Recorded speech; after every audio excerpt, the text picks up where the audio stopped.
ସୁନ୍ଦରୀରୁ ସୁନ୍ଦରୀ ଝିଅକୁ ପଟେଇବାକୁ ଚାହୁଁଥିଲେ ଆଜିର ଏହି ଭିଡ଼ିଓଟିକୁ ପୁରା ଦେଖିବେ।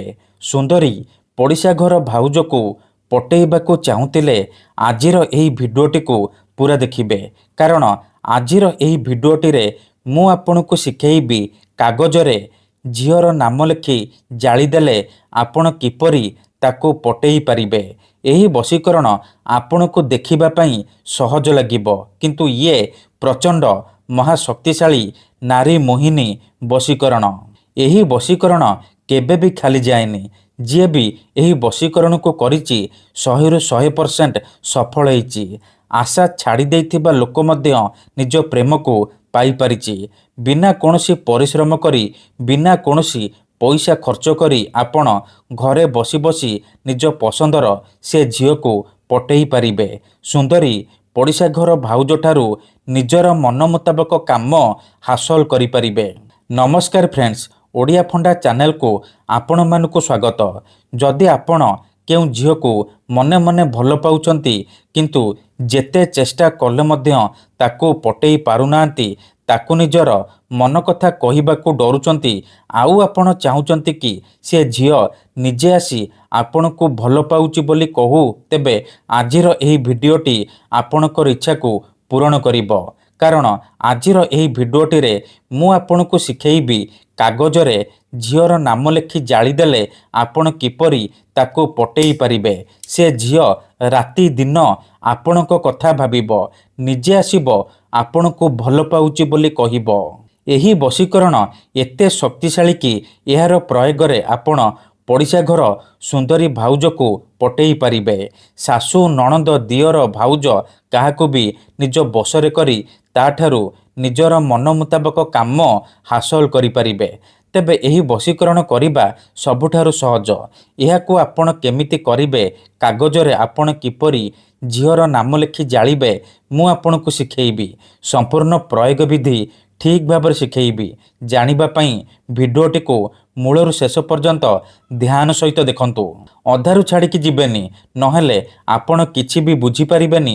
ପରେ କମେଣ୍ଟ କରିବେ, ଗୁରୁଜୀ ଆପଣଙ୍କର ବଶୀକରଣ କାମ କରୁନି। ଦେଖନ୍ତୁ, ମୁଁ ଆପଣଙ୍କୁ ସବୁବେଳେ କହୁଛି ମନ୍ତ୍ର, ତନ୍ତ୍ର, ଯନ୍ତ୍ର, ବଶୀକରଣ ଇଏ ଏମିତି ସେମିତି କାମ କରେନି। ମନରେ ସମ୍ପୂର୍ଣ୍ଣ ବିଶ୍ୱାସ, ନିଷ୍ଠା ଆଉ ଏକାଗ୍ରତାର ସହିତ ଆପଣଙ୍କୁ ଏହି ବଶୀକରଣ କରିବାକୁ ପଡ଼ିବ। ତେବେ ଯାଇ ମୁଁ ଆପଣଙ୍କୁ ଗ୍ୟାରେଣ୍ଟି ଦେଉଛି ଆପଣ ଯେତେ ସୁନ୍ଦରୀ ଝିଅ ବା ସୁନ୍ଦରୀ ଭାଉଜକୁ ଚାହିଁବେ ଅତି ସହଜରେ ପଟେଇ ପାରିବେ। ତାଠାରୁ ନିଜର ମନ ମୁତାବକ କାମ ହାସଲ କରିପାରିବେ। ତେବେ ଏହି ବଶୀକରଣ ଆପଣ କିପରି କରିବେ ଚାଲନ୍ତୁ ଜାଣିବା। କିନ୍ତୁ ବିଧିଟି ଜାଣିବା ପୂର୍ବରୁ ଯଦି ଆପଣ ଆମ ଚ୍ୟାନେଲକୁ ପ୍ରଥମ ଥର ଆସିଛନ୍ତି, ତେବେ ଦୟାକରି ଚ୍ୟାନେଲକୁ ସବସ୍କ୍ରାଇବ୍ କରି ପାଖରେ ଥିବା ବେଲ୍ ଆଇକନକୁ ମଧ୍ୟ ଦବାଇ ଦିଅନ୍ତୁ, ଯାହାଦ୍ୱାରା ଆମେ ଯେଉଁ ବି ଭିଡ଼ିଓ ଅପଲୋଡ଼ କରିବୁ ସର୍ବପ୍ରଥମେ ଆପଣ ଦେଖିପାରିବେ।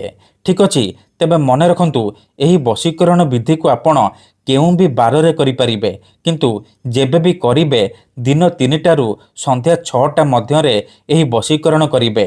ବଶୀକରଣ କରିବା ପୂର୍ବରୁ ଭଲ ଭାବରେ ହାତ ଗୋଡ଼ ଧୋଇ ନେବେ। ସଫା ବସ୍ତ୍ର ପିନ୍ଧିକି ଏହି ବଶୀକରଣକୁ ଆରମ୍ଭ କରିବେ। ଏହି ବଶୀକରଣ କରିବା ପାଇଁ ଆପଣ ଖଣ୍ଡେ ସାଧା କାଗଜ ଆଣିବେ, ଆଉ ଜାଳିବା ପାଇଁ ଡିଆସିଲି କିମ୍ବା ଲାଇଟର ନେଇ ଆସିବେ। ତାପରେ କାଗଜରେ ଯେଉଁ ଝିଅ ବା ସ୍ତ୍ରୀକୁ ଆପଣ ପଟେଇବାକୁ ଚାହୁଁଛନ୍ତି ତାର ନାମ ଲେଖିବେ। ତାପରେ କାଗଜକୁ ଏହିପରି ବାମ ହାତରେ ଧରିବେ ଆଉ ଲାଇଟର ବା ଡିଆସିଲିକୁ ଡାହାଣ ହାତରେ ଧରିବେ। ତାପରେ ଆଖି ବନ୍ଦ କରିକି ସେହି ଝିଅ ବା ନାରୀକୁ ମନେ ମନେ ଭାବିବେ, ତାର ମୁହଁକୁ ନିଜ ମନରେ ଭାବିବେ। ତାପରେ ଏହି ମନ୍ତ୍ରକୁ 21 ଥର ପଢ଼ିବେ। କ୍ରାମୁକ କାଲ ଦେବମ୍ ଆମୁକଂ ବଶମ୍ ହୁଂ ଫଟ୍ ସ୍ୱାହା। ଏହି ମନ୍ତ୍ରକୁ ଆପଣ 21 ଥର ପଢ଼ିବେ। ଆମୁକଂ ଜାଗାରେ ସେହି ଝିଅ ବା ସ୍ତ୍ରୀର ନାମ କହିବେ ଯାହାକୁ ଆପଣ ପଟେଇବାକୁ ଚାହୁଁଛନ୍ତି। ମନ୍ତ୍ରକୁ 21 ଥର ପଢ଼ି ସାରିବା ପରେ କାଗଜରେ 3 ଥର ଫୁଙ୍କିଦେବେ। ଏତିକି କରିସାରିବା ପରେ ଏ କାଗଜକୁ ନେଇକି ଘର ବାହାରକୁ ଯିବେ ଆଉ ସାଙ୍ଗେ ସାଙ୍ଗେ ଏ କାଗଜକୁ ଜାଳିଦେବେ। ଯେମିତି ଏପଟେ କାଗଜ ଜଳିବ ସେପଟେ ପ୍ରଭାବ ପଡ଼ିବା ଆରମ୍ଭ ହୋଇଯିବ। ସେ ଝିଅ ହେଉ ବା ବିବାହିତା ନାରୀ ସେହି ସମୟଠାରୁ ଆପଣଙ୍କ ଆଡ଼କୁ ଆକର୍ଷିତ ହେବାକୁ ଲାଗିବ। ଧନ୍ୟବାଦ।